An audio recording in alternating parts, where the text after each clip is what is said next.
Having finished our second game, I can finally tell you the last things you need to know to become a successful soldier during World War II. And this is, first of all, do not care about your rank. Besides getting a bunch of little prizes, the rank literally doesn't matter in the game. And what matters is to actually have fun and to play the maps and game modes you like. For example, I had to leave around 10 games instantly in the beginning of a game during the first seconds in order to get the 2 maps that I showed you. So every time you leave a map, you lose around 1 point. So in the beginning, as long as you're not winning too many games, it's quite hard to rank up, but once again, it doesn't matter that much. It matters much more that you play the games that you want, the matches that you want to play. This is the first thing. Second thing is you can also look at your stats and you can even learn some things from that. Ah, by the way, another thing, kill ratio KD doesn't matter in Enlisted. First of all, you have to calculate exactly the amount of soldiers you lose, not the squad that you lose. First important thing. Because many people just say, alright, I got 200 kills and then I lost, I don't know, like 7 squads. And no, that's not the KD, you have to count every single soldier in your squad. But even despite that, what matters is getting to the objective.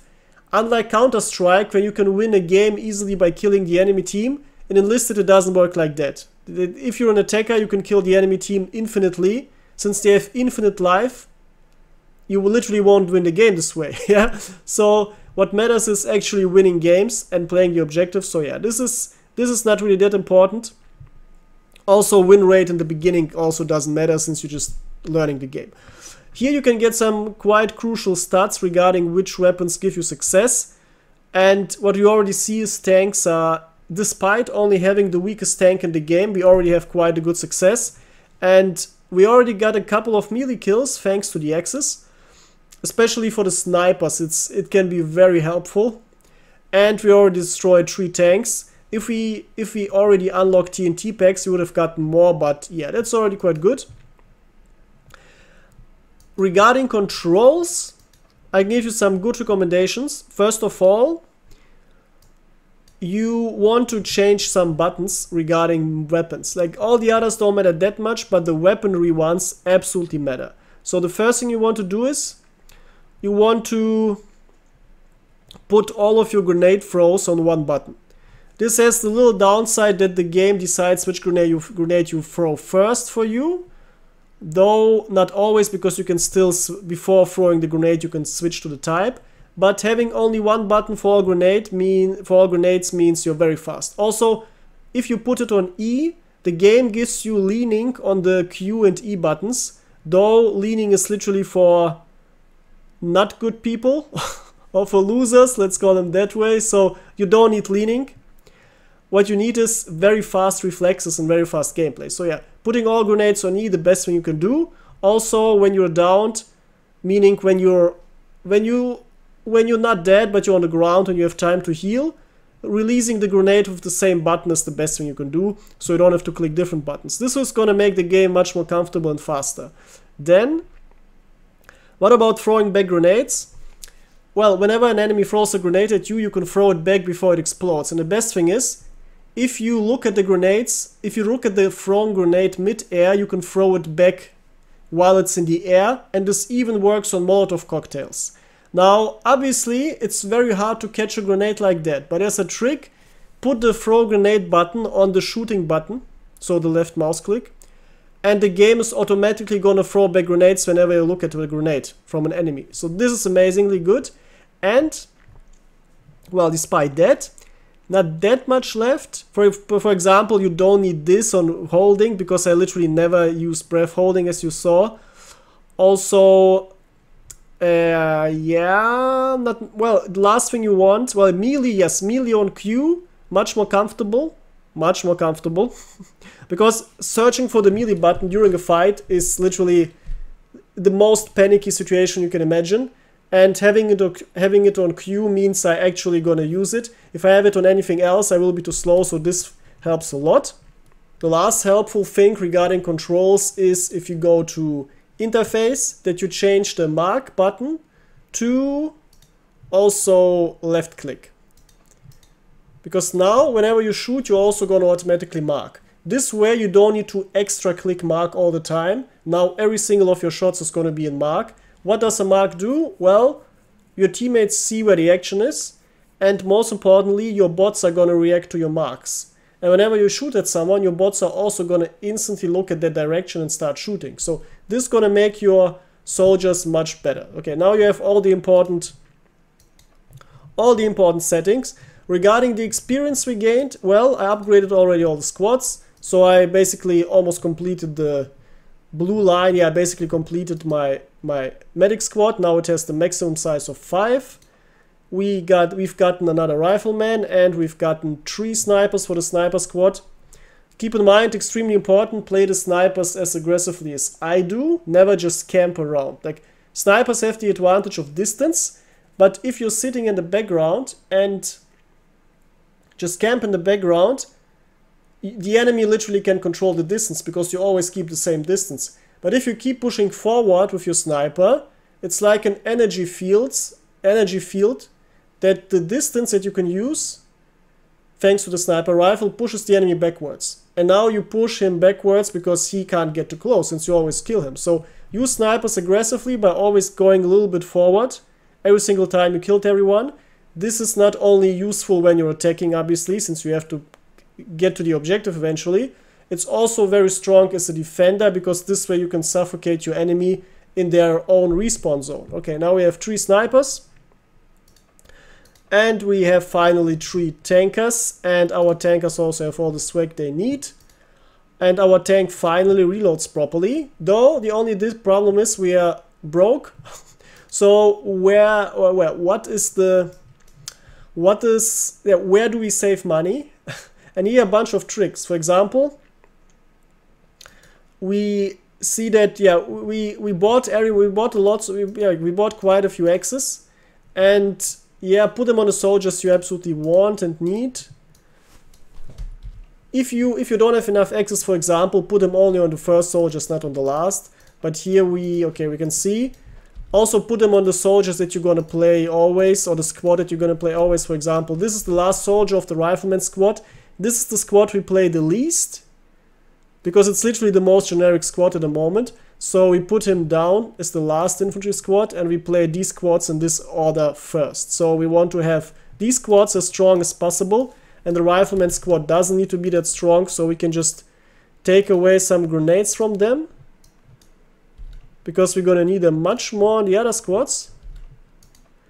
And of course we're gonna keep 1 TNT pack, or yeah, 2 TNT packs are okay. But we need to make sure that these squads are as good as it gets, since they are the ones we preferably play. Also, snipers don't necessarily need TNT, since they usually will stay quite far away from the action. So if you're not sure where to put stuff, yeah, you can, for example, give the snipers some smoke. Because snipers, smoking their position and hiding in the smoke, actually quite useful, because you can literally sit at the edge of the smoke and snipe without the enemy seeing properly. Also, smoke is quite effective against enemy tanks. If you don't have anything to blow up the tank, you can just smoke the tank, and the tank now has to drive away, otherwise he can't see anything. So yeah, this is also quite helpful. And yep, can we afford another SMG? Because our medics, well, we could play them. Here's the thing. Whenever you are low on budget, or preferably always, think about what are you gonna unlock soon. For example, this weapon only needs 1 more game. 5,000 experience is less than 1 game. So buying this SMG now for these 2 soldiers would be quite a waste, because we want to equip everyone with this anyway. And if we buy this one for 500, let's see, for how much can we sell it? We can sell it for, oh my god, for 25% of the buying price. If we get the selling advantage, we can sell it for up to 100% more. So yeah, we can sell it at best for 50% of the buying price. So that's not that worth it. What you rather do is we wait 1 more game and then start buying the good stuff for the medics. And then what we can do is we can, once we unlock proper assaulters, we can just dual wield half of these and half of the new machine guns, SMGs, And this way you can still use all of them, or you can just sell them once you get the upgrade. Alright, now our army is ready for our third game. And let's take a look. What are we gonna, after we unlock this, what are we gonna research later?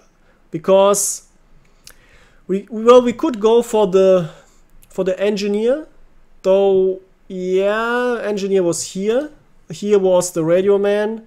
Engineer would take us 2 unlocks. Alright. We can also go for the anti-tank gunners. They are not only quite fun to play, but also quite useful against weak enemy tanks. We could also theoretically start to go for better tanks. If you really love tanks, this is the best decision, because tanks are not only very strong, they're also very good at grinding, since you can easily get lots of experience. And if you feel lazy but still want to grind yourself up, tanks are the easiest and laziest way to grind. Regarding planes, yeah, the first good plane you get is this, because this biplane isn't that good, but it's only 5,000, so yeah, we could go for the plane route, though most players don't really want to play planes in the beginning. So yeah, my recommendation would be to, well, let's see, let's compare this to our previous tank. This thing has an autocannon, 20mm. Yep, it's basically the same thing, but much faster, and has a better crew. Yeah, so yeah, playing tanks, this would be actually beneficial. It would be a strict upgrade over the fun but sadly, honestly weak tank that we currently have. I'm gonna leave out the third game because that was a bit boring. The enemies were really good in the beginning, but they couldn't capture the fourth objective. They lost all their steam, but this means we finally unlocked lots of things, and now I'm gonna give you some tips regarding how to level up your soldiers faster. First of all, as you can see, this was the starter medic that we had. He came with already 3 levels. I put this medic at the last place now because he can level up, but it's much easier for the other medics to level up. So the best thing you can do is you can put the already leveled up soldiers behind in the squad, so you already start with the newer soldiers that need to level up. I did the same thing with the snipers too, and with the rifleman. Keep in mind though to take away the most important equipment from these last soldiers now and put them to the first soldiers, like this explosion pack. And you can do this for every single squad. And this also means that if you're very new to the game and your soldiers literally cannot get behind the third level, this means that your soldiers are still going to accumulate experience, because if you can only level up to the third level due to not having unlocked all of these nodes here, you will be stuck. So yeah, this is really good. It's gonna mean that you won't waste any experience. Also, we finally have the really good SMG that comes with 50%, yeah, actually 50%, quite a lot more ammunition. Imagine all of the little fights that we lost because we had to reload and get killed in the meantime. All of these fights we are gonna win from now on. And another improvement is that my snipers finally have their secondary weapon slot. And this means we can give them both a sniper rifle and a normal bolt-action rifle. And now we have something for short and mid-range and something for long range. Now we don't rely on picking up random weapons from the ground anymore. Now we have already the perfect setup. Keep in mind, always pick up weapons from the ground. Worst case that can happen is you have 2 weapons now. The best thing is you possibly pick up a really strong weapon, or weapon time you don't have yet and you can already test it out, and you also get quite a nice advantage. Also, it's really fun to kill enemies with their own weapons. Some enemies get triggered, which makes it even more fun. So yes. Alright, let's hop into the 4th game. Now our army is really good. Also, we are very efficient with our orders. It's cool to have many orders, but what's cooler is to actually use them and profit. So in the beginning you always want to stay quite low if you know exactly what you want to buy, because this means your army is always really nicely equipped. Also, once we get our first appearance change orders, we are gonna buy helmets for all the soldiers who didn't randomly come with helmets. For example, these medics don't have helmets. Snipers all have them, but not all riflemen have them. Reason for that is helmets aren't only cosmetical, they also give you a little bit of damage reduction. This little bit means that you actually, yeah, can survive situations you usually wouldn't survive. So this is quite useful. Alright, after this insanely hard 4th game, let's do our last entry in this beginner guide and see what can we do. First of all, how do our stats look like? Yeah, we see that we are still very bolt action heavy, which is, by the way, the best way to train your aim. Also your focus in general. Also, we got promoted to corporal. Alright, and yeah, we still have a good, yeah, the stats are really good. Let's take a look at the achievements. Nice, we get some additional silver. And we get even more silver. Oh my god, 6,000. Yes, you see, just playing in the beginning, you're gonna get flooded with currency. Yeah, you're gonna get flooded with currency, even without all of the stuff that you can buy. As I said, this is a complete free-to-play guide. Yeah, I literally didn't spend a single cent on the game.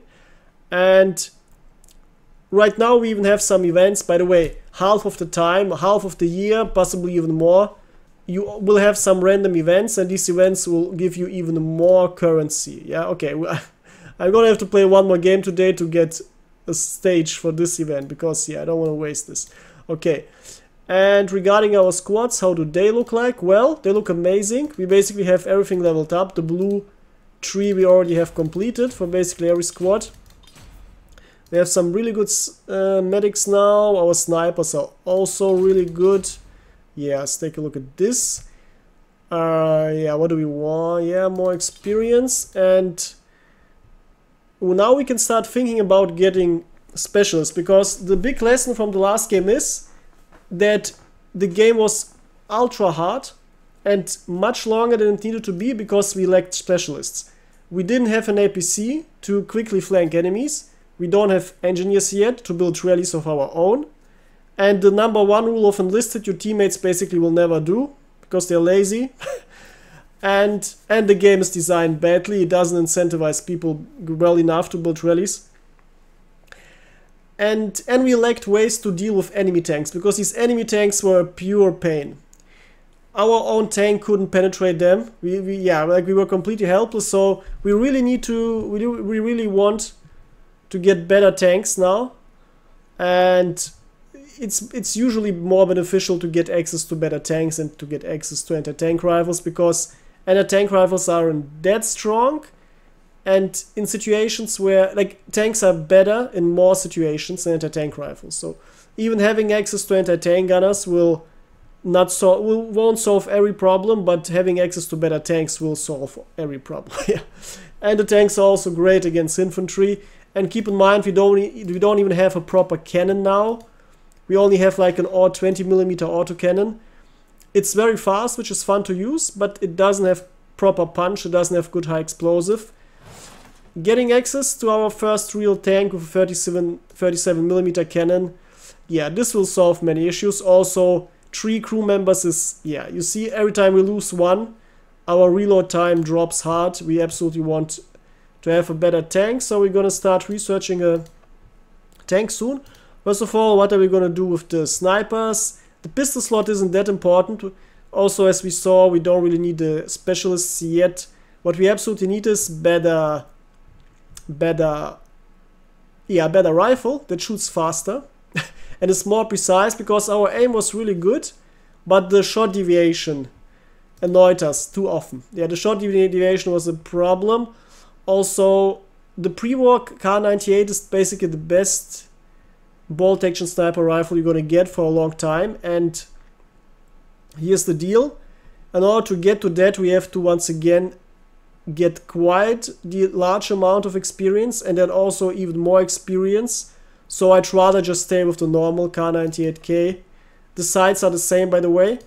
Okay, now we know that we want to upgrade the normal one that we have. Okay, let's get this. After one more game, likely we're gonna have the last star for the weapon, and also the upgrade cost reduction. Or only upgrade with the cost reduction, never waste currency from not having it. Alright, and the rifleman squad. Okay, what does that get? It gets maximum size, and we want maximum power for our rifleman, because having access to high tier rifleman is actually really good. Absolutely worth it. Also, we want to upgrade our K98 case. So this is literally the bread and butter weapon. I have on my main account the game complete, at least the German side completed, and I still use exactly this weapon as my standard weapon for low battle rating. So yeah, being able to upgrade them soon, also to buying more of them as a standardized weapon. Since we have enough silver now, once we have this technology tree complete, will be amazing, and then our army will be much stronger than now, definitely much stronger.